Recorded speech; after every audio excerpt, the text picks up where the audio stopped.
ప్రార్థనా జీవితము వారి లైఫ్ స్టైల్లో ఉన్నవారు పాపం చేయలేరు.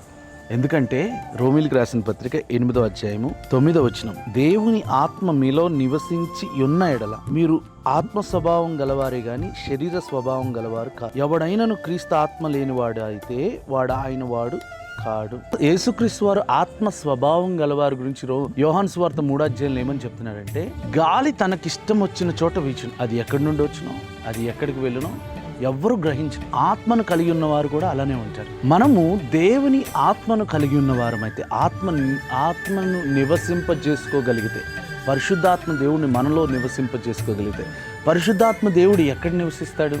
ఆ పేరులోనే ఉంది చూసారా, పరిశుద్ధత ఎక్కడ ఉంటుందో అక్కడ ఉంటాడు. లేక పరిశుద్ధపరచబడ్డానికి ఇష్టపడే వారి శరీరాల్లో నివసిస్తాడు.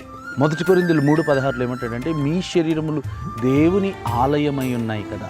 మన శరీరమే చర్చిగా మార్చబడితే, పాటలు, వాక్యము, ప్రార్థన, వాక్యదానము, whatever it may be, దేవుని యొక్క విషయాలు మనలో నివసిస్తూ ఉంటే మనం ఆత్మ స్వభావం గలవారుగా ఉంటాం. అంటే ఇంటలెక్చువల్ పీపుల్గా మార్చబడతాం. సమృద్ధి మన చుట్టూ ఉంటుంది. సంతోషం, సమాధానం, 10 మందికి ఉపయోగపడేవారిగా ఉంటాం.